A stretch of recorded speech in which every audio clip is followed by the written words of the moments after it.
Wow, wow, wow. What a week. A lot of feedback, a lot of questions, a lot of people sending questions, a lot of people wanting to know if we can help them, if we can actually. By the way, welcome to a little bit of humor And a lot of healing. with Richard Villa. And Irvin Juarez. Uh, it's a show to help Latinos navigate through this whole marriage thing and relationship when your parents didn't even deal with this. So we're dealing with it now. And a lot of the fans, a lot of people reached out and said, hey, can you help us? This is what we're going through. We have questions. I know you have an expert that can actually guide us and give us good advice. So I'm excited, man. What do you think? Dude, I'm excited to get the show rolling, man. Right? Yeah. This is gonna be great. And then we have mom producer over there. Hello, say hello. Hello, everyone. This is Rocio Villa. Rocio Villa.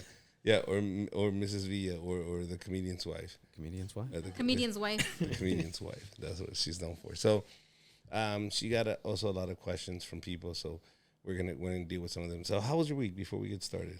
It was good, man. It was good. You know, Any crazy? Any crazy stories you want to come and tell us? That's what I meant. I don't mean like crazy people. Everybody needs help. I'm saying like anything out of the ordinary this week that you would say, man, you know what? I went through something like this with one of our members, or this happened, and yeah. or are you allowed to talk about it?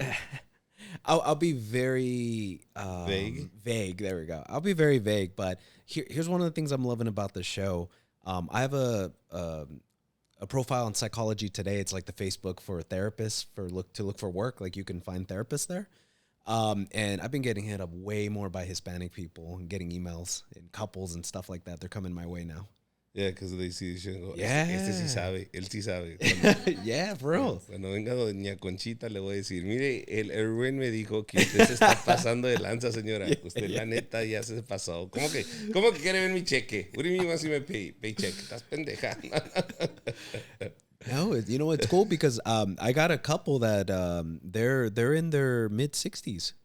Well, I'll leave it vague because I was about to give more detail, but no, it's cool that I'm getting more older couples that are Hispanic. That is great. Yeah, that is awesome, dude. That is awesome. You producer.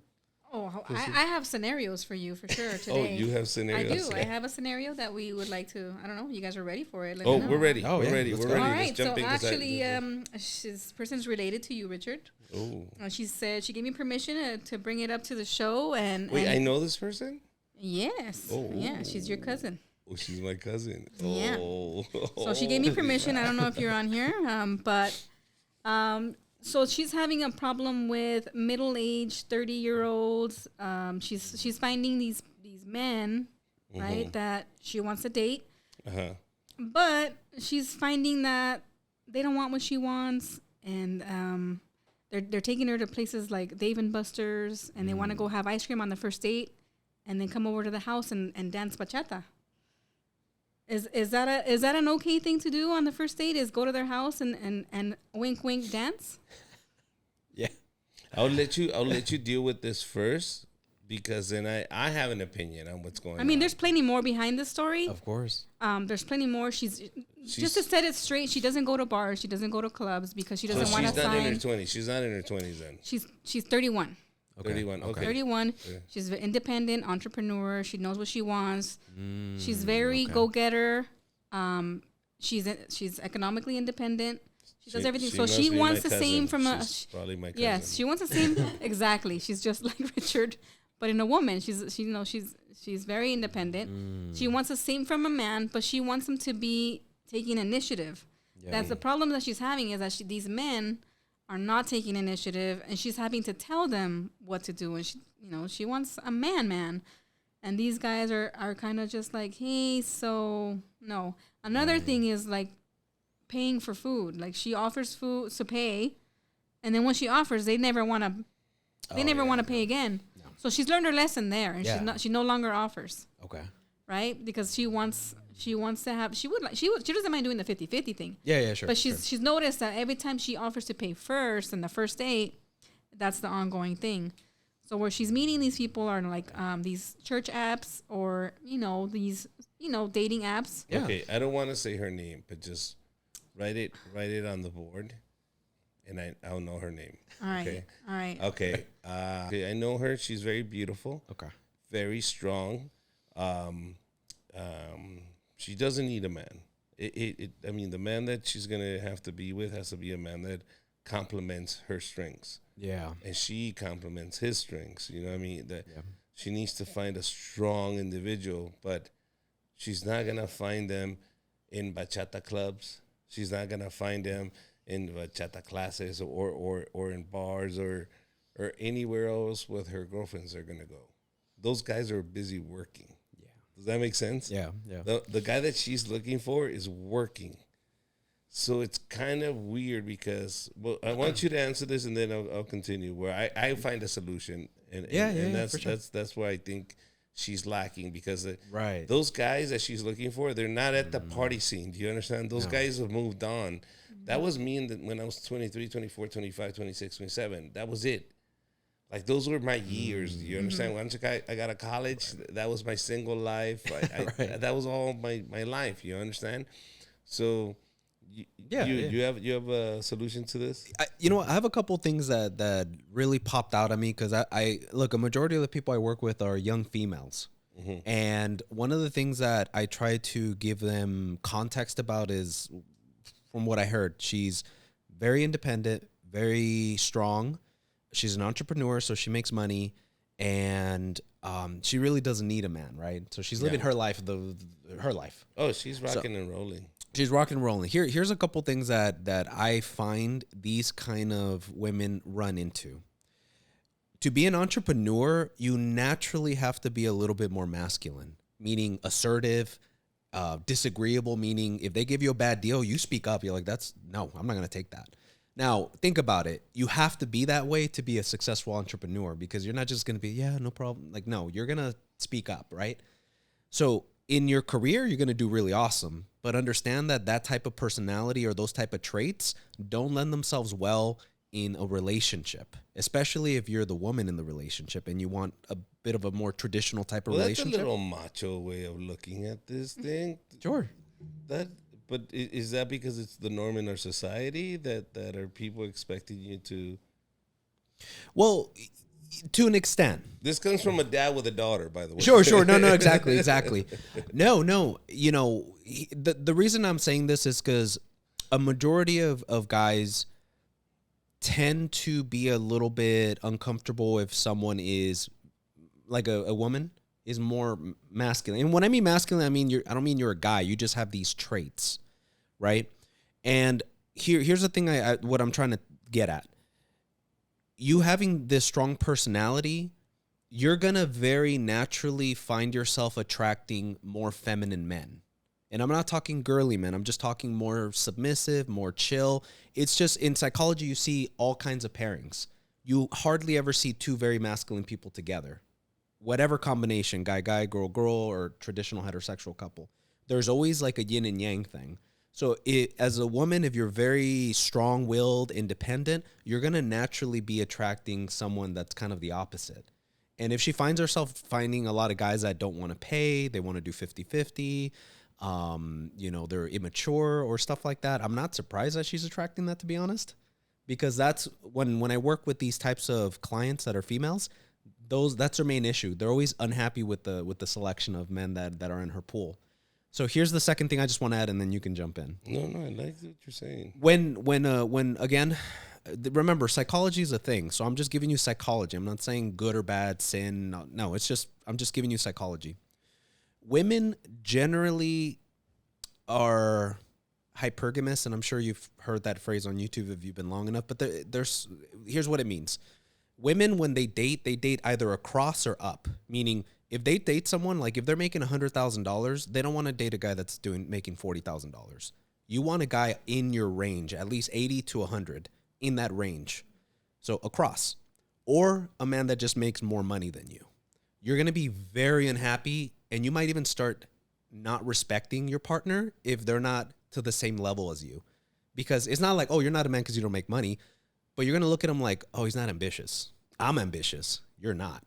And that can get you in trouble. So that's why I'm saying a thing that people don't understand with women, and you guys have it harder. I'm not going to lie, you do. The more money a woman makes, the harder it is for her to date. You're basically making your pool of men smaller and smaller as you get more successful. Here's the interesting thing. The average IQ for a woman and a man is about 100, right? So for every 15 points that a woman is over 100, so 115, 130, 145, every 15 points that meaning the smarter a woman is, the more likely that they're going to be divorced. It goes up about 33%. So if a woman of an IQ of 115 is married, she has a 33% more likelihood of getting divorced with that man because they become unhappier. Wow. And so, but here's the interesting thing. Stay dumb, baby. Stay dumb. Just keep this marriage going. Stay dumb, baby. So I'm not advocating. I'm just plain dumb. Right. Play dumb though. Right? No. I mean, I'm just giving you literally studies, just black and white. I'm not saying it's good or bad. I'm just giving you, factual stuff. Stay stupid for oldie, baby. Stay stupid for oldie. Right. So, but interestingly enough, though, it's the complete opposite for a man. The higher their IQ is, so 115, 130, 145, their chances of finding a partner go up about 33% as well. Oh, okay. So it's the opposite for man. So that here's what I'm saying. There's a clear difference biologically between men and women, and you just have different dating strategies. A smarter, more successful man, of course, you're going to be more successful at dating because you have more resources. You can take care of yourself. You can take care of someone. That's very attractive for a certain type of woman. When it comes to a very successful woman, that's where, like I said, you trade off. You have a great career, but now your personal life may be harder. And that's going to be a real challenge because it may be an unpopular decision or opinion, but for men and women, you can't have everything in life. If you're going to be really good at something else has to come at that cost. It's just how life is. And what do you say of the naysayers? They go, no, why can't I have it both? You can try. I would literally say you can try. But here's one thing that most people get wrong. They think they're the exception. Okay. So here Before you go forward, is that also part of the culture?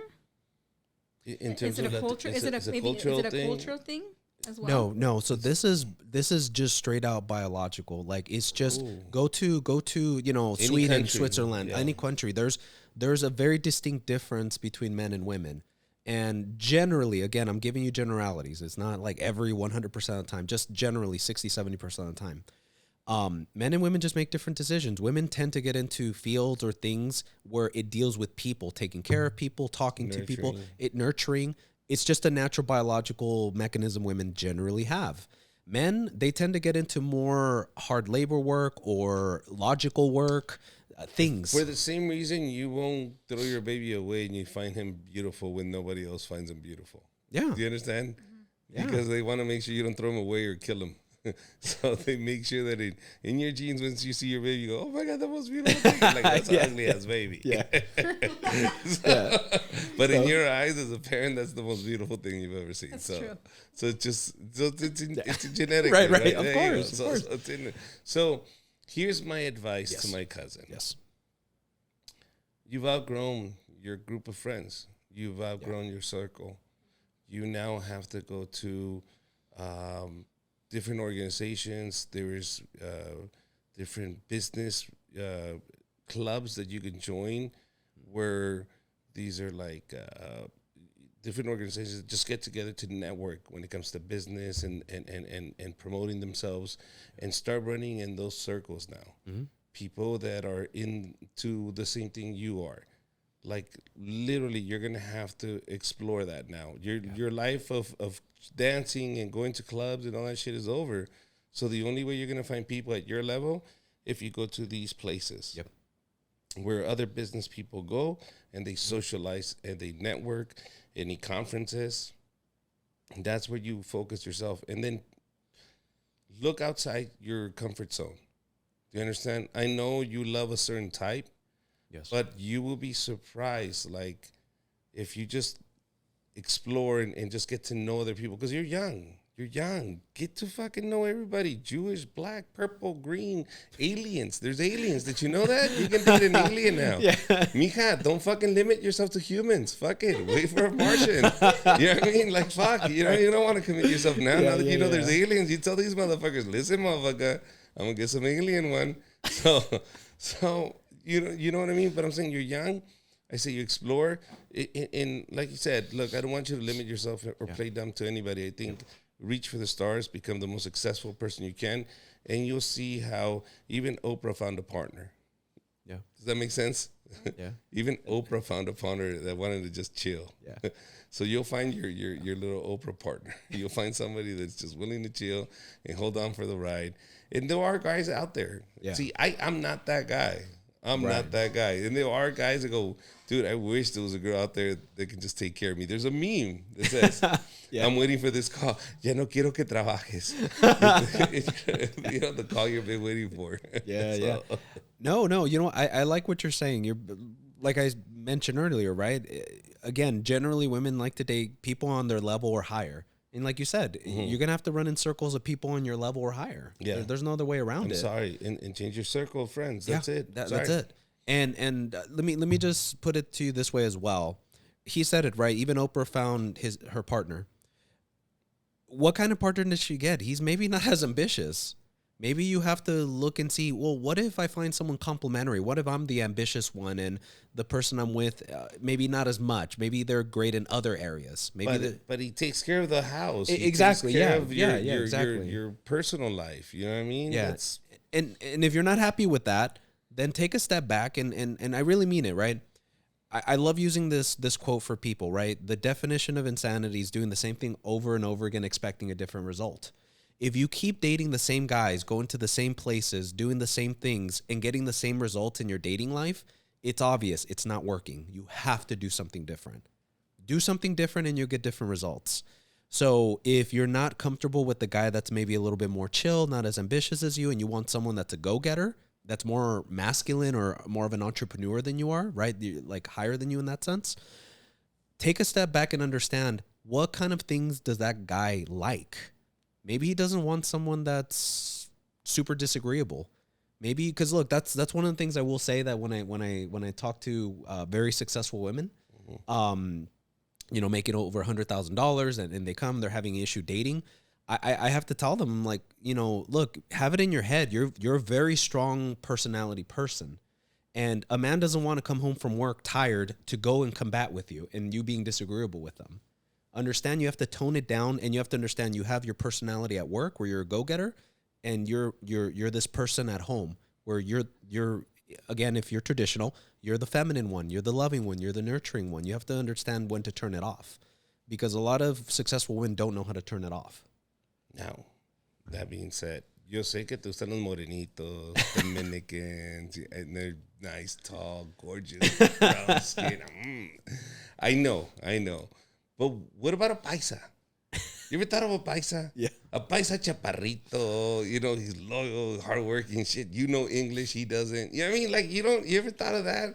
Like, he can be complimentary. He can know how to do, like, woodwork and cement and construction.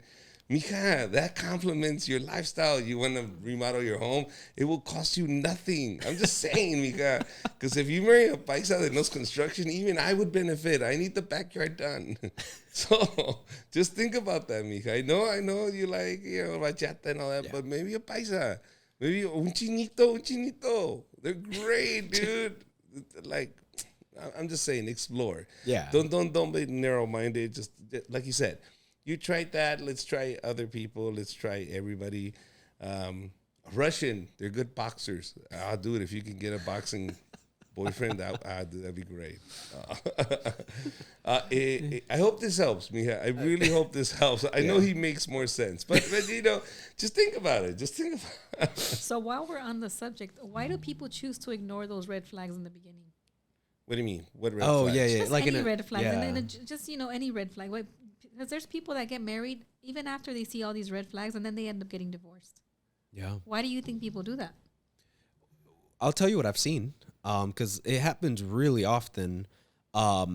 Usually one of two reasons I've noticed. There could be more, but these are the ones I've noticed. The first one is they genuinely don't know better. Like they come from a background that is like kind of like their parents didn't have a good relationship. So remember, your first teachers in life and everything are your parents. So if you saw a really dysfunctional relationship growing up, to an extent, that's your normal. You know, especially if you didn't learn that, oh, wait, fighting every day is not normal. Like some people don't understand that. And so they genuinely don't know better.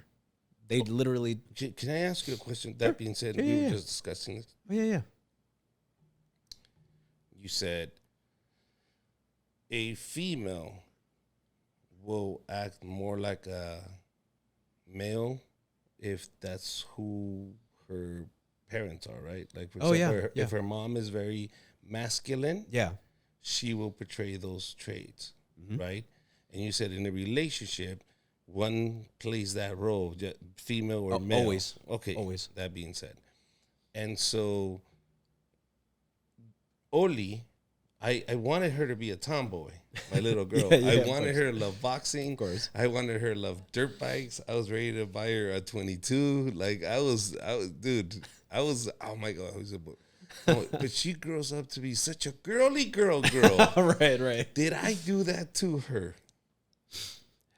Did me and my wife, by the way we acted in front of her, did we impulse that in her to be more of a girly girl? Right. Well, I'll give you this. I'm sure you've heard, if you've gone to school, right? Nature versus nurture. I like to put it this way. I heard it, and again, I use it as well. Biology loads the gun and environment pulls the trigger. Meaning to say, you might have it in you biologically to maybe be a certain way, whether more masculine, feminine, just in your personality. And then your environment, if they encourage you to be more masculine or more feminine, that'll also, influence. To me, knowing Ollie, I just think that's just her personality. She's got a very feminine personality. People that are more entertainers, they love being fun in the moment, tend to have that very feminine quality to them. So I'm not surprised that she's feminine at all. Okay. Just in personality. So it's not my fault. No, I don't think so. I don't think so. No. It's not a bad thing, though. No, it's not a bad thing, but, I thought maybe I influenced So you're that. mad because she's going to have a boyfriend pretty soon. Yeah, I'm very mad because she already wants to put on makeup. Pretend makeup. And speaking of personalities, I always encourage people, it's free. It's called the Myers-Briggs Personality Assessment, or 16personalities.com. It's a free test you can do to find out what your personality is. I always encourage everyone that works with me to take it to find out more about yourself. Did I take it, babe? Yes. And what am I? Can I have a you're, right there? you're an E for sure, but I forget.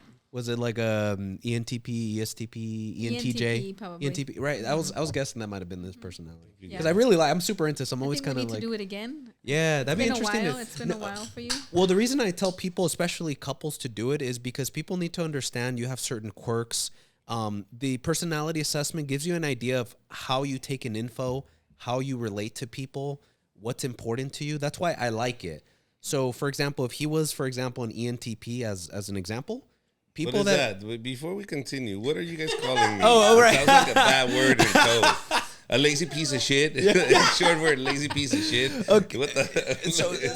So the Myers-Briggs uses 4 different and you know them. I do know them. Exactly. So tell me what it is. So there's 4 letters, and each one pertains to a different aspect of your personality, right? So I said ENTP, right? Uh-huh. So that just means extroverted, intuitive thinking, and prospecting. I think that's what it's called, or perceiving.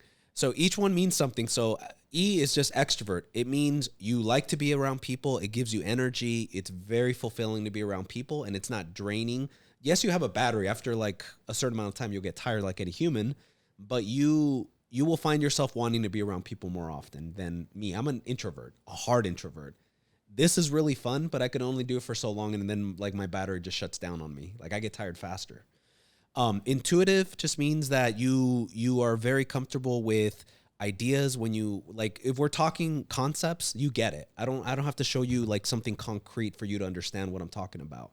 People that are the opposite are very concrete. They need something in front of them to see what the heck's going on. Thinking is the big one. I tell most couples, you have to understand, are you a thinking or a feeling person? Really important.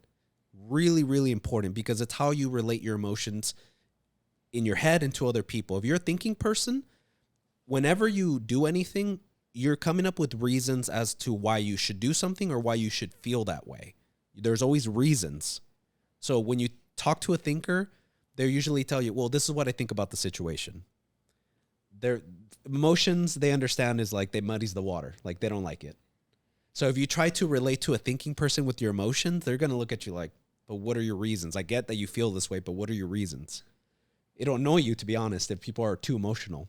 If you're a feeling person, you relate to people through your feelings. How I feel is how I'm going to relate to you. If I don't feel good, I'm telling you, I don't feel good. Why? I don't know. I just don't feel good.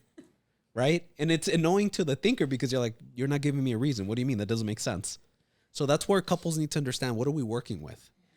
And then the last one, really, I'll be honest, it doesn't matter that much. It's just, well, it does. I mean, you're either a judger or a perceiver. A perceiver just likes to see all their options. They tend to procrastinate. They just like seeing like 10 options. They want to see like 8 or 9 of them before they make a decision.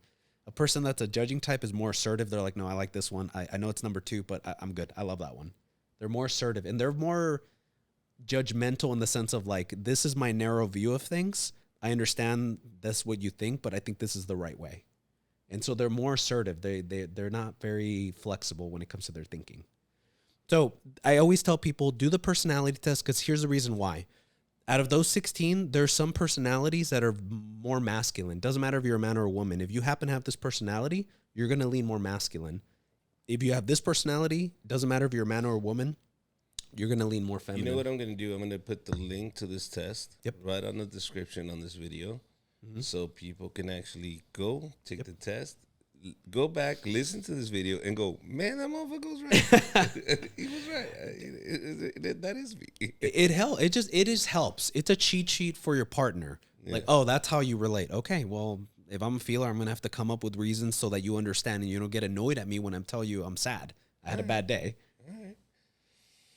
Whatever. Tóxica. What's next? Yeah, I tried to tell him what my letters were, and he was like, "What? No, quiero saber nada."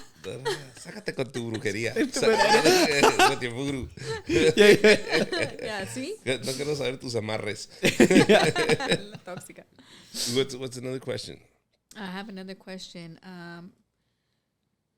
This one's tricky. Oh, okay. Okay. What happens if you're in a heterosexual marriage, but you know that you're gay? So your marriage is kind of, it's not. You're in the down low. You're with a friend. You're kind of with your friend. No, you're but not you with on that the person that you really desire to be with. But are you on the down low? Like, are you already acting out on it? I see. Question, meaning I don't think this person is not yet. Not yet. Because they just have that. Like I have a feeling that this person is known for a while. Yeah. But they haven't acted on it because they're married. I see. What does that cause internally? What does that look like for the other person? Right. Can they love their partner? Yeah. Gabby's asking what? Gabby's asking, can they love their partner? Yeah.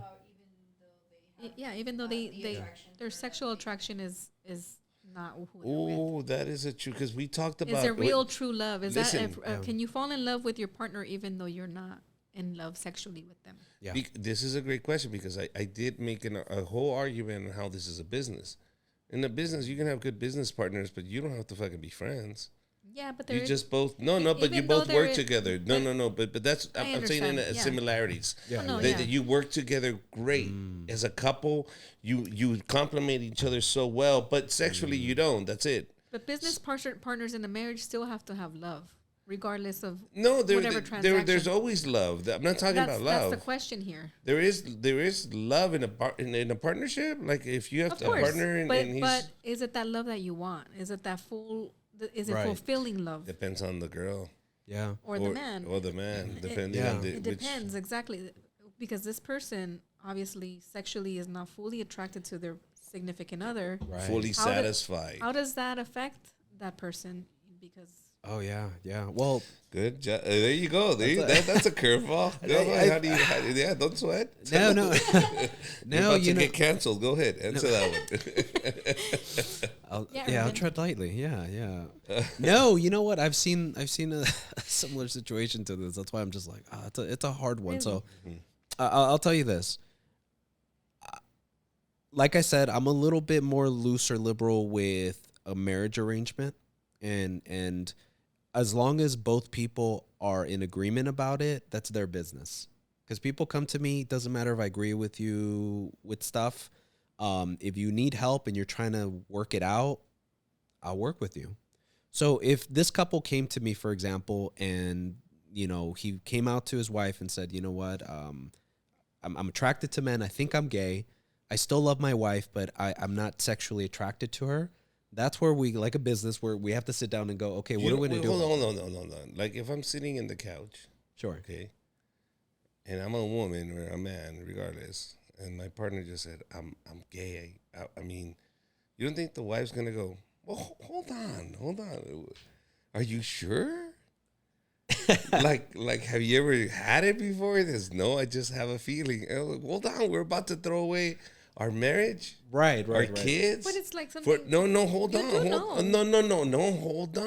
on. This is it's easy for you to say all this, but there's a kids, there's kids, there's a mortgage, exactly. There's a life, right? And because you have a feeling.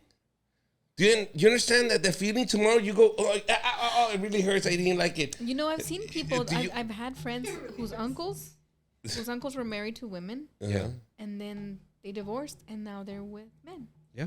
But here's the thing: I think that wife or husband, whoever is the person that is saying, wait, that person knew, there's something. Yeah, I think that person. Yeah, no, I think so too. Wait, okay. Yeah. Yes, maybe there were signs, but again, you don't. The red flags, You don't think also it's just the guy is curious, or I don't maybe think anybody's gonna come out and just be like, "Hey, by the way, I think." No. It's because they are. No, I would. Yeah. Sorry. Okay, you're right. My solution is, if that was happening, I mean, wouldn't you just go, let him go for a ride? No. I mean, hold on. No. Are you trying to tell me something, Richard? No. I'm not. Exclusive. You heard it here first. No. I'm totally straight. No. I'm saying, look, there's so much at stake for you to just decide, hey, I'm gonna throw this all away. Why do I tell you this? Men that go through the transition of becoming women now only date women. Yeah. You see what I'm saying? So maybe it's not that. Maybe I think it's, as a couple, you have to be mature enough to go, listen, no strings attached. Go explore. Go find out. And if that is what tickles your pickle, then knock yourself out. Let's have a divorce. Everything's great. But if it's not, I want us to at least give it a try, get it out of your system, or see if this is really the lifestyle you want. And if it's not, don't throw all of this away that we've already built. Sure. Does that make sense? Just being a little bit more open-minded. Yeah. That's all I'm saying is, I hate when people rush to the norm of what society is asking you to do. Don't do that. Find whatever fucking fits your lifestyle and then make society adjust to it, because fuck them. It's whatever best fits your lifestyle. I don't want you to get divorced. I don't want you to throw shit away just because you had a feeling. Go explore that feeling and be honest with your partner and tell them, I don't feel happy if I don't explore this. Okay, go explore that. Did you like it? Yes, I think this is where I want to go. Then good, be happy. And they come back, no, you're right. I'd rather be married, like this lifestyle of doing fucking ecstasy and going to Palm Springs every weekend. Not my fucking lifestyle. No. Do you understand? Because you got to understand what the fuck you're getting yourself into. And now you're missing your kids. And you wish you would be at those soccer practices. I mean, you can still go to your kids' soccer practice. Sure, I understand, but you're too busy in Palm Springs taking ecstasy. Well, I don't know. I mean, what do you think? I think I'm going to say the professional version of what you said. Put it that way. Please, Urban, so please fix it. No. I understand the reason. Man, being a thinker, right? The reasons that you came up with, and it makes sense because look, if I had that couple, I'm the type of person like, let's put everything out on the table. What are we working with? What do you both want? Yeah. He's gay or he's attracted to men. Are you okay with that as the wife? Are you okay knowing if I continue with this man, that's going to be a temptation or something that you're going to have to deal with for the rest of the marriage? If you're like, I'm not cool with him sleeping on the side with guys, even if he stays in the relationship and he's a good father, whatever you're comfortable with, you need to say that like a business on your side. What do you want? And the other person has to also say what they want on their side. That way we can figure out what are we going to do about this. Because look, if this person is gay, I guarantee you they're having issues intimacy-wise. Obviously. They're probably not relating in some way. So there's I guarantee you, because I've seen it, there's dysfunction in the relationship already, which is how it got to the point where he admitted he was gay. Because there was always signs. Do you know what I mean? And so that's what I would do. If I had Do you them think that there's always signs? There's always something that tells you, hey, that was gay. I mean, as a couple, as a wife, you go, hey. I mean, because listen, I'm asking for a friend. First of all, and second, Bad Bunny says he no te mama el culo, which I think that's really disgusting and gay.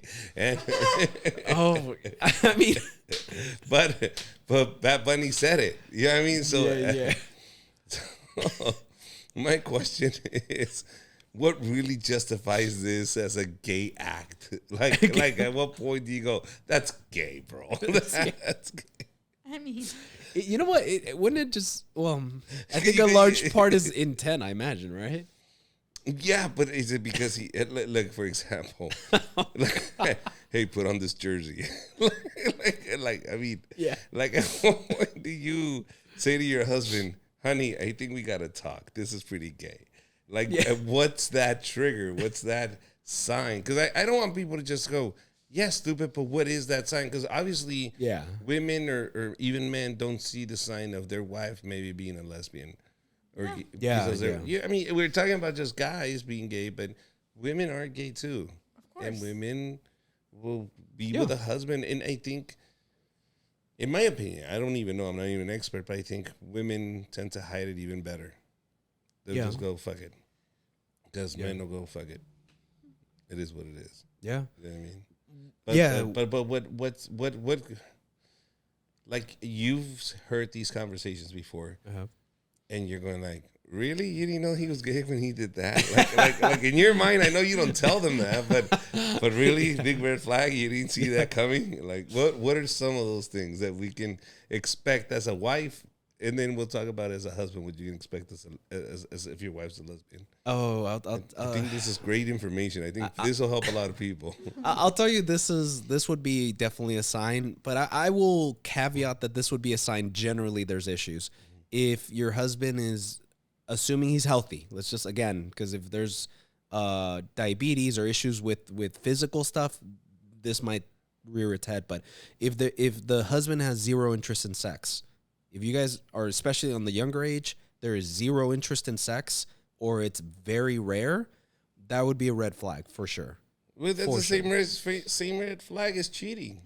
Yeah, that's what I'm saying. It's a that's the caveat. Oh, okay. But that's a red flag that there's an issue. Now the gay one, I mean, look, most of the time, at least that I've noticed, guys that are gay tend to just generally be more feminine, but that's also not a good indicator because there's feminine men. Let me tell you, no, there's non-feminine gay guys out there. Oh no, they exist. They exist. They're called bears. Yeah, they are called bears. Yes. Or whatever. I'm pretty sure there's a million other names for other type. But but what I'm saying is, how does a wife know? See, because now a wife, because why do you know that they're called bears? Listen, because I've been called a bear. All right? I've been called a bear. Yeah, a non-feminine gay guy. A big one, hairy, burly. Yeah, a Richard. A Richard. So, but what I'm saying is this. It's really easy for us to judge a woman and go, you didn't see it coming? You didn't see he was gay? What were those signs? Sure. Yeah, I mean, because women, think about it. Oh, he's so clean and organized. Oh, he coordinates his clothing. Oh, my God, he's in shape. Oh, he always has a great taste in clothing and how to decorate. Oh, my God, like, that's an ideal man. Sure. You're talking to somebody that's, oh, my God, he cleans after me. He loves to cook. He loves the same girls, same bands that I like and same music that I like. So is this all gay or is this a good husband or a good partner? Sure. No, I mean, I still. No, you're right. You're right. You know what I'm saying? I'll say that. Really right. It's difficult for us to just say, "Oh, dude, girl, you couldn't see it coming." Especially when you love somebody, you go, "Well, he's just a really nice husband, and he just loves to like make me dresses." You know what I mean? And you're like, shit, who? I mean, that would be nice, right? Yeah, See? sure. What wife wouldn't like her husband to make a dress? Yeah. I'm making Oli a costume. Oh, Don't look okay. at I me was like, like, I know you're I'm just, definitely gonna spend. No, You are that guy. no, but I do it to put on patches and of course. and make Oli a costume. Okay. But I think at the end of the day, I mean, truth is the thing here, right? Like, Yeah. I think at the end of the day, if that's how you feel, be honest with your partner and just Yeah. let them know, like, hey, It's So Gabby is saying, just at the end of the day, be honest with your partner. Yeah. okay. So you're saying be honest with your Yeah. partner. Yeah. Oh, that's easy. That's easy to say. It's easy to say. Right. Let's be honest. Of course, let's be honest. That's the right thing to do, not the easy thing to do. It's not the easy. So you as a couple, like as a female, like, do you understand if they're watching this and they're going, is this my husband? And how would I know? And am I going to be the silly one that didn't see the And as signs a and wife, everybody can you else? ask? Exactly. As a wife, can you ask your husband, are you That's gay? a good question. As a wife, when I see those signs, They go, no. how do I ask my husband, are you gay? Te truena reversa. ¿Te gusta comer el arroz con popote?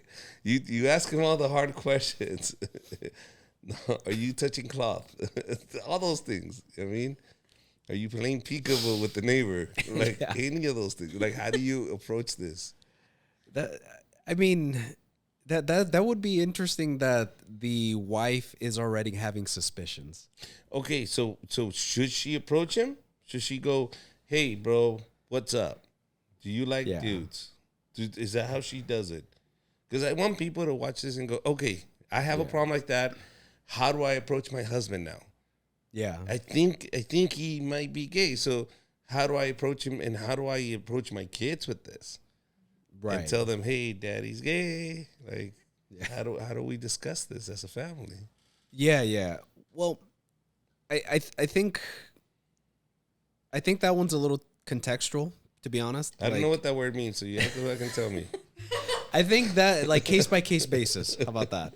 It's a little bit of a case by case basis. I know that. So I think that might be a little too general, but I'll tell you this: if there's something that you want to have a conversation with your partner about, I think you should set aside some time. I usually try to tell people to do a check-in with their partner, even if it's once a week. It doesn't have to be official, like you choose a date, but you really should be checking in with your partner, and that should be the time that you guys are willing to have conversations. That might be a little harder. Explain check-in. A check-in, usually I'll when I do a check-in or I tell people to do a check-in, I usually tell them to choose a day because it's easier, and just go, hey, when's a day that you feel like you have free time, you don't feel rushed, you can sit down, you can have a conversation with your partner, and it's literally, how are you doing? Like emotionally, what's going on in your life? How are you doing? And I usually tell people to choose a day. Generally, the most popular days tend to be Sunday and Saturday. And that's, I think if you start the practice of a check-in, you start creating the opportunity to start to bring stuff up. Because if you just bring it out of the blue, you're having a barbecue, you take them to the side and just like, hey, are you gay?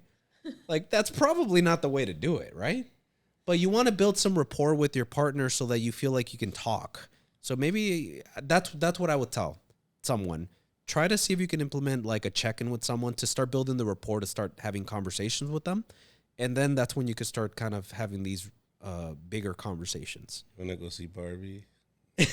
Right. All right. Now let me ask you a question, because you ever seen a body shop guy and his car is all wrecked? A mechanic and his car's leaking oil. Right. Right. A carpenter and his house is falling apart. You ever seen that concrete guy and his concrete's all fucked up? You're a marriage counselor. How's your marriage? It's good. We've had our struggles. It really has. I'm just saying. No, You're I don't too mind. busy fixing everybody else's fucking shit. No, I don't mind. I'm a pretty open book, even with my own patients. And I usually, when I give them a lesson, I usually tell people, if I'm giving you advice, one, it's psychologically based because I studied this, but it comes from a place of experience. I'm telling you how I failed so that you don't have to do that. And so for me, like one of the big, I failed the marriage. I had a first marriage. Mm-hmm. Simple. I was not ambitious. I was very insecure. I was not showing up like a man, really, to be honest. I could see that my first wife lost respect for me as a man. 100%. I was young. I was 20 years old. And I was way too scared to do stuff because I had this fear of like imposter syndrome, looking stupid in front of people. And so that really made me fearful to do things and try things and just be successful. You're only successful if you're willing to fail. Yeah, there is a balance to that. And then you have the opposite side where I'm going 110% straight to the wall. Oh, yeah. Hoping right. there's a wall. I hope there's a door. And then sometimes there's not a door. And you hit straight the wall. You're like, I thought it was going to open. No. So there's a yin and yang to that. There is, though, right? Yeah. You always need a balance. You always need a balance because I've been the opposite side. You've been on the opposite side. Yeah, where I'm burning the candle from both ends. And I'm like, no, there's nothing. No. Okay, so do we have any more questions? We have time. Let's see. Yes, we do have one more question. Every time my boyfriend and I have sex and he wants to do something that I don't, is that okay? Like, that should she be doing things that she doesn't want to do because the boyfriend likes it? Or is it better that she says, hey, no, I don't like this. It feels uncomfortable. Yeah. Is there something maybe that's, underlying there? Yeah. Could yeah. be. Yeah, I usually tell people, like, you have to have the conversation before you do the sex thing. You don't want to just pop in a new position or move or something that they're not comfortable with without checking in with them that they're okay with that. Like I told you, right? I always had that funny conversation that with that couple, they're negotiating sex and then they start negotiating anal sex in that case. I was happy that they brought it up. I mean, obviously it was kind of like, oh, okay, but I was happy that they were talking about it, that he wasn't trying to just surprise her, right? And so that's where you do have to have these conversations. That is how you build intimacy anyway, right? Because, look, in a lot of relationships, sex is an issue because people are not willing to talk about it. You know? Can we talk about the butthole? Yeah, we can, Okay, sure. let's What's talk going about on? the butthole. Okay. All right, butt stuff. Let's talk about the butt talk. Okay. What's the need of it? Like, what's the purpose of it? Like you already have a perfectly good hole on the other side. Yeah. Why do you need the other hole? And arguably better, but... Yeah, because the other one's just like a rubber band, just like one, and then the rest is like Sure. loose. So what's the purpose of the butthole? Like, it's an exit. Like, why? Like, as a straight man, why would you fight for that? Or why would you fight for that? Like, you know what I mean? Like this becomes an issue. Like, because you're saying that this couple sat down and had a conversation. Hey, let's talk about anal. Like, bro, really? Is that's a deal breaker for you? Like, you have to talk to a third party. Like, hey, can we negotiate anal? Can you jump into this conversation? Can we? Yeah. Like at what point do you, as a human being, just go, does it hurt?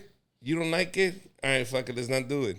Yeah. Like that's it. Like, ow. Well, it hurt. You don't like it? All right, fuck it. I'm glad. It's cool. Let's clean up. Fuck it.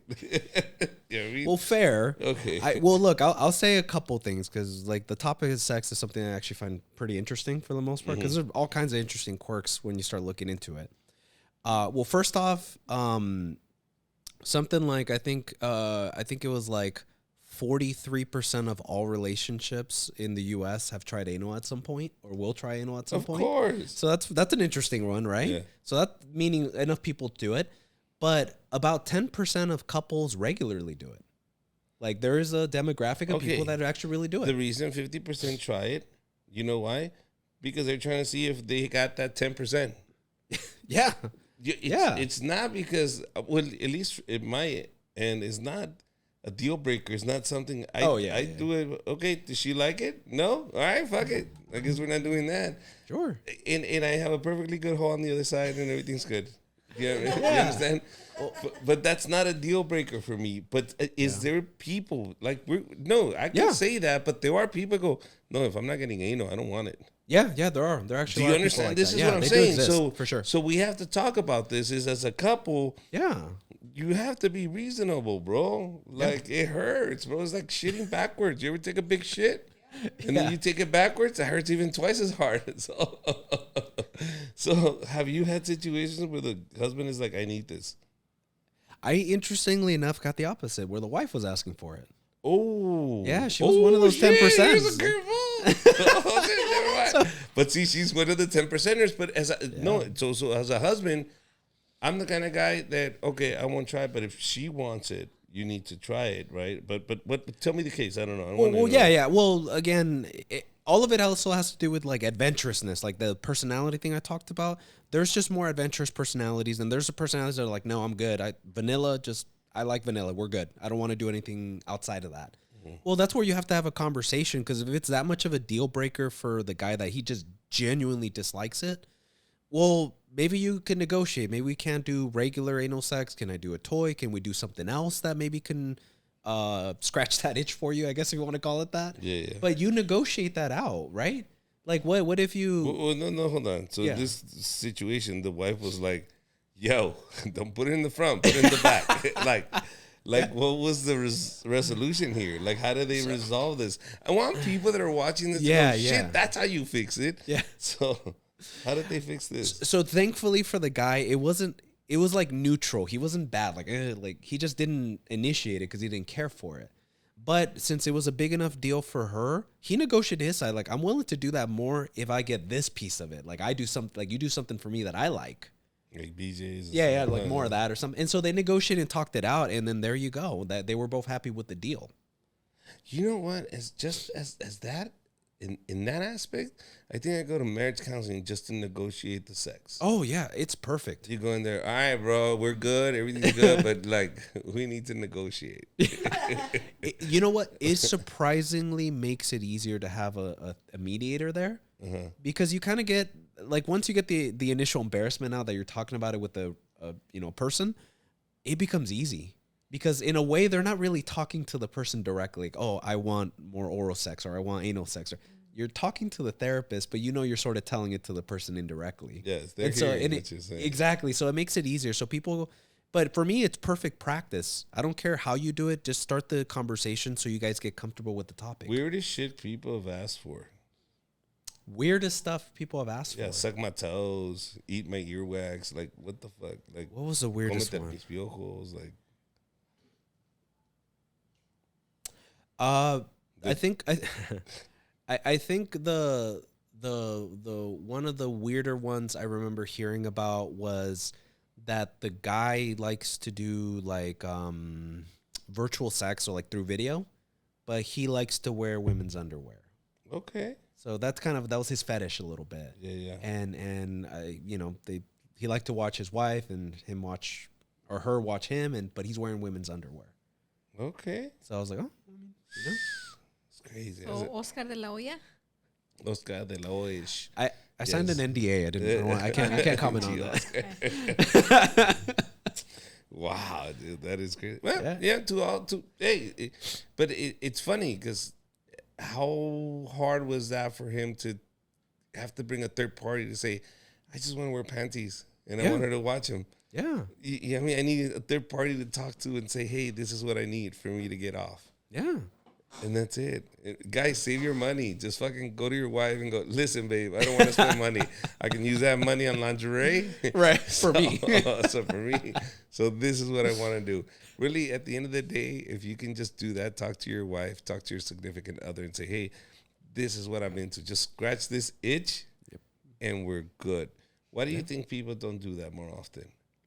I don't know. I think we're so sexualized in culture. Like, you just turn on TV, watch a music video, everything's sexualized, but we weirdly never talk about sex, like actual real sex. ¿Sabes cuánta gente mamó culo después de que les dijo Bad Bunny que mamaran culo? Like, everybody. If people that never did it, did it. Yep. People that never did, tried it. It's like licking a fucking 12-volt battery. It just shocks you, bro. It hurts. Don't do it. You get what is that? When the food is contaminated, E. coli. That's enough. E. coli. Yeah. That's enough. Yeah, E. coli. You don't want to deal with that shit. How many pink eyes are out there because of Bad Bunny? You know what I mean? We don't need that shit in our lives. Bad Bunny. So no. Go ahead. I did want to mention this because I remember we had that conversation a couple podcasts ago about porn. Yes. And one of the things for me, I generally am against it, not from like a moral place, but from a psychology place. Because I feel like it's a drug that's not worth it. It comes with more cons than pros, personally. What are the cons? So here's the cons. A lot of people don't know this. So 1/4 or 25% of boys between the ages of 18 to 24 have erectile dysfunction. No. Now, today. Mm-hmm. So an 18 to 24-year-old cannot get an erection, and it's directly because of porn. Really? 100%. 18 to 20. They have erectile. Yeah, so Blue Chew, Viagra, Yeah, sildenafil, all that stuff, they have to take that because they jacked up their reward system in their brain, so they can't get hard with the real person anymore. Wow. Yeah. A lot of people don't know. This is not like a moral you're going to, like, no, it's just No, literally but like. anything that releases dopamine into your 100%. brain, anything that is done in excess will create a dependency. Of course. And will create a lack of it. Your body will stop producing it too. 100%. You become addicted to it, basically. You become immune to it. Yeah. And the crazy part is, look, when you watch porn, especially for guys, I would say 100% of the time, but let's say 95% of the time, it's always accompanied with masturbating, right? Well, guess what you're doing? You're doing a couple things. I read the articles, bro. Yeah, you read that, right? That's they got good articles. Good articles on there. But here's the reason why I think you get yourself, especially as a boy, I would rather you just avoid it personally. Because you run into more issues as you get older. Good fucking luck, yeah. Dude, I know. That's a problem, though. It's the most, it's so easy. It's in your pocket. Bro, when I was a kid, you know what I had? One sheet. And I folded it, and I would put it in my wallet. And when I needed it, I would pull it out of my wallet, and it was one sheet, and you unfolded it. Yeah. And you had it there. And then you pulled it back up, and that was it. That was the porn we had back then. Dude. It was one sheet. And I had to share a bathroom with 5 brothers, so it was never going to be a time. It had to be like a special moment. Yeah, a special moment. So it's not like today where it's as soon as you open up your phone, you want to see porn? Shit, here it is. Dude. And you see full-fledged videos in any kind. One-legged, one-eyed porn. Got it. Everything. Yeah. Everything exists. And that's the problem, too, because, look, when you're watching porn, you're doing a couple things. Mentally, like biology-wise, you're messing up your dopamine system. You're getting, 10 times more. Like sex, if we gave it a scale on dopamine, it's about I think a 4 out of 10 on the dopamine scale. If you have to just give it that, right? Porn is literally like 10 or plus 10, up to 15 times more than normal. It will jack you up because guess what? If you're getting this much of a high from watching porn, now when you're with a normal partner, it does not compare. You know who talked about this? Jake the Snake Roberts, a wrestler. Oh, interesting. Yeah. I know. Did you hear I'm a his wrestling story? guy. Yeah. Okay, so his story, he said, how could I come back to my wife and be a regular husband and make regular love to my wife when I've been on the road having orgies with women and just different type and just unimaginable sex with all these women. I'm in great shape.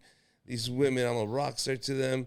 And then I come home to my wife to have regular sex. Mm-hmm. He says, that killed my marriage. Mm-hmm.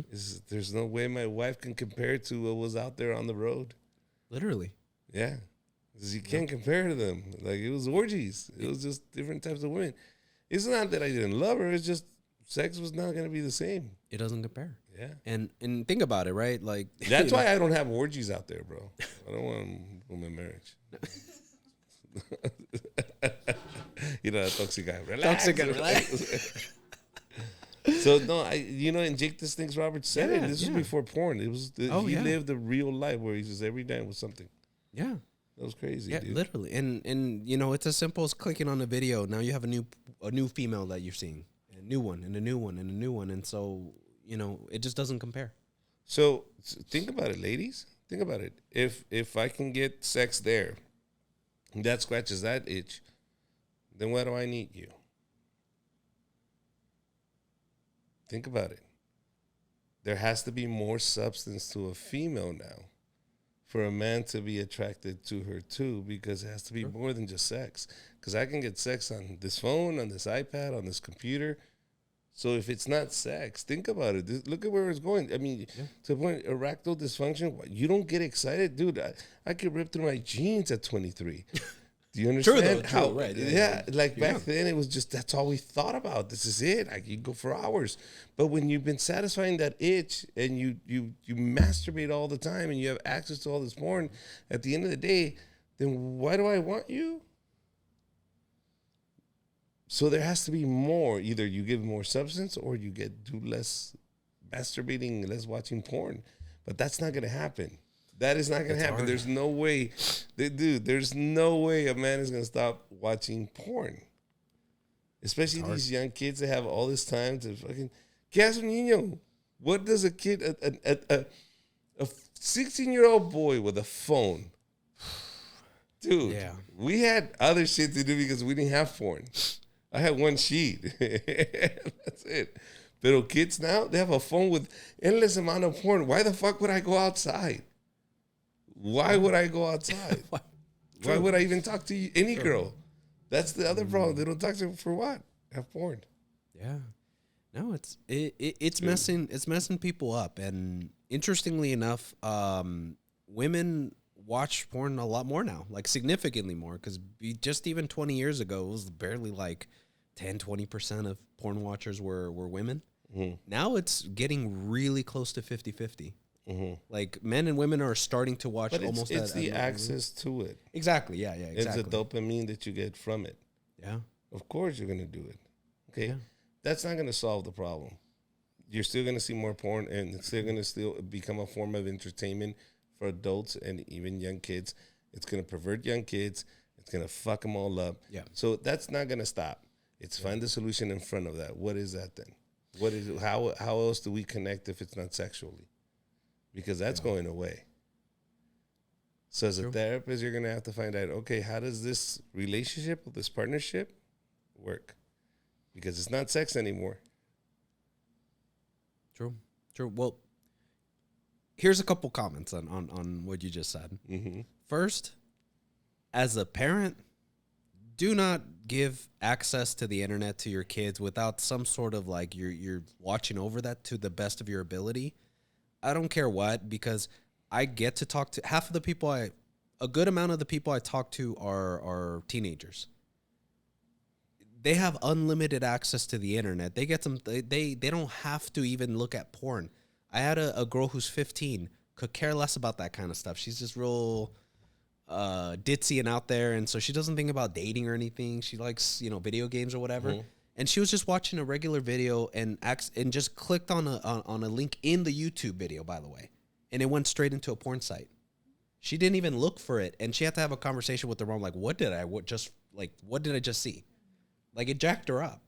So you have to really have some sort of like something on the phone, on the iPad, on internet access to the best of your ability. You don't have to micromanage everything, but at least some layer of protection. So, okay, you did your best. Regardless, kids at school have their own phone. Oh, yeah, 100%. Yeah, so look, to be naive as a parent, say that they're never going to explore and never going to see this stuff is stupid. Sure. How do you educate your kids in the dangers of porn? When it's like, really, Dad? Come on. Yeah. Like, really, Dad? So jacking off, I'm going to go blind. Oh, no, yeah. I'm going to get hair on my palm. We tried this already, remember? It never worked. This was a lie. Right. There was no way to scare these kids from jacking off. Oh, no. So that's not the solution. We know the problem. We've just stated the problem. We know where this is going. Sure. I think there has to be more depth. There has to be more meaning towards relationships between two individuals than just sex now. Yeah. We're beyond that now. Because does that make sense? Meaning my relationship with this person now has to be more than just sexual. It can't be just a physical relationship. It has to be more of an emotional relationship if it's going to be a partnership. I have to feel that I want this person to win as much as they want me to win. In life, like it'll become a different type of meaning. It's not gonna be as lovey. I think it's gonna as it used to be. Yeah. It's more gonna be of a partnership, almost like what it used to be in the beginning, the union of two kingdoms. Yeah. The unity of two kingdoms, and be more formal that way. Yeah. No, I get Does you. that make sense? No, I get you. In terms of society and status, you're not rich. Go over there, you poor piece of shit. That's rich people. You know what I mean? I'll marry you rich because I'm rich. I mean, that type of thing. Yeah, you know what? I'll say this for sure. I think people that are in the dating, like you were saying, right? Like you have to have more substance than just sex. I think people do everything backwards when it comes to dating, at least in my estimation when I'm looking at their life when they come to me. They jump into sex way too quickly without getting to know the person and actually building up the intimacy first. So now you just made sex an act. And when sex can be both an act and an intimate thing, like a real connection, an intimate thing where you feel closer to the person. And secondly, you also lose the ability to connect outside of the bedroom to build towards that intimacy in the bedroom. So here's what I mean. Most couples that I work with, when they have sexual issues, I hardly ever talk about sex. Like, oh, what do you want? What do you want to do? The first thing I go to is, are you guys dating? Are you guys spending time together? Are you guys building a friendship? Do you like even being around each other?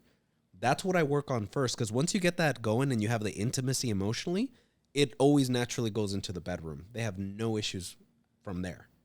So it's not really a sex problem. It's more like people don't know how to intimately connect with another person. And to be honest, a lot of young people don't. Mm-hmm. They look at a person as like, oh, you're just fun for the moment. No, God, that's how we date now. That is how they date now. You understand? If you swiped, you swiped. Motherfucker, answer the phone. I'm outside. Let's fuck. Right. With that dude, there's literally a show, the whole network dedicated to fucking and watching TV. Yeah. It's called Netflix and Chill. Oh, like literally have right. Netflix. When did you ever decide? So we created an app that says if you swipe and they link with you, they're going to most likely sleep with you. Yeah. And here's what you're going to tell them you're going to do. The excuse you're going to use, come Netflix and chill so we can have sex. Do you understand? People have been sued for this.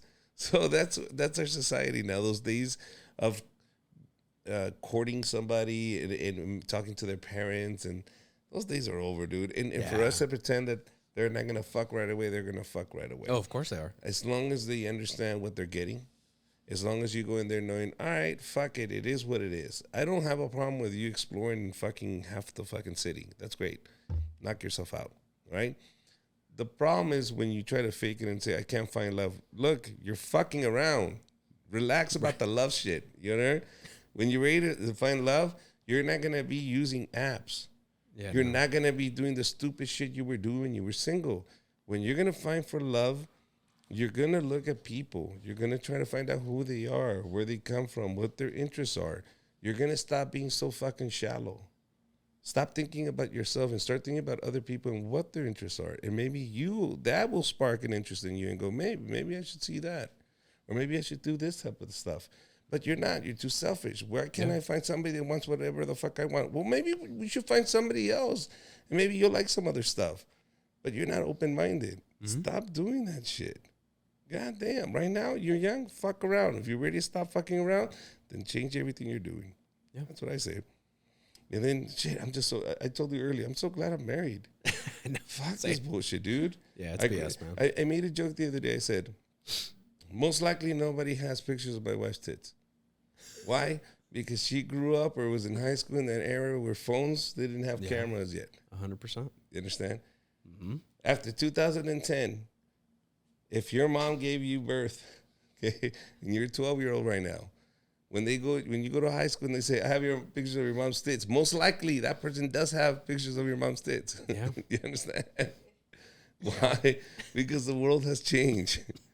The world has changed. Your mom at 16, 17, 18, 19, 20, wherever the fuck she sent those pictures, now they're out there. Do you understand? The world has changed. So either you adapt or you're going to be left behind. That's all. Any last thoughts? That was my man. So don't send pictures of your tits, ladies and gentlemen. That's why I'm saying this message. Protect your tits. Anything you want to leave them with? I'll say this. I'm in agreement with you that too many people when they date, they're looking for a feeling. And I think you get yourself in trouble because here's my view of it. I think psychology goes with it too. Love is not a feeling, it's a choice. When you choose to love someone, you're making every effort and you're accepting all their flaws. People come with, it doesn't matter who you end up dating, everyone comes with a problem. You have to make the decision. Is this set of problems that that are coming with this person something I could see myself living with and be okay with it and be happy and build something with?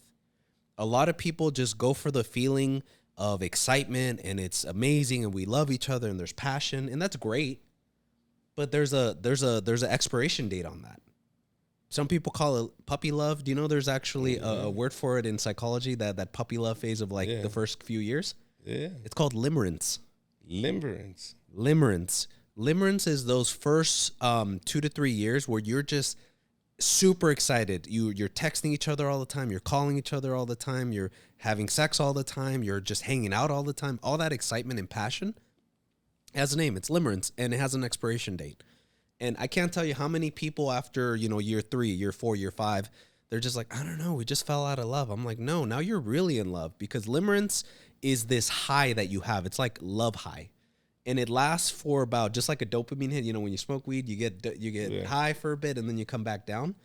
That's basically what happens with love. You get high for a bit and then it comes down, and now you have real love, because love is a choice. Now I'm like, oh, I see you for who you are. You're annoying. You do this thing I don't like that you do. And now you have to make the choice. Am I willing to stay with this person? Because that's real love. Love is not a feeling. It's a choice. Is that why we go to strip clubs? To find that? The feeling? The feeling that you called. Oh, sure. Yeah. Yeah, because it's new. Yeah. I mean, just. What is it called? Limerence. Okay, because there's a joke. He says, look at that bull. He can have sex with all these cows. Look at him. Ah. And he says, why can't you have sex like that bull?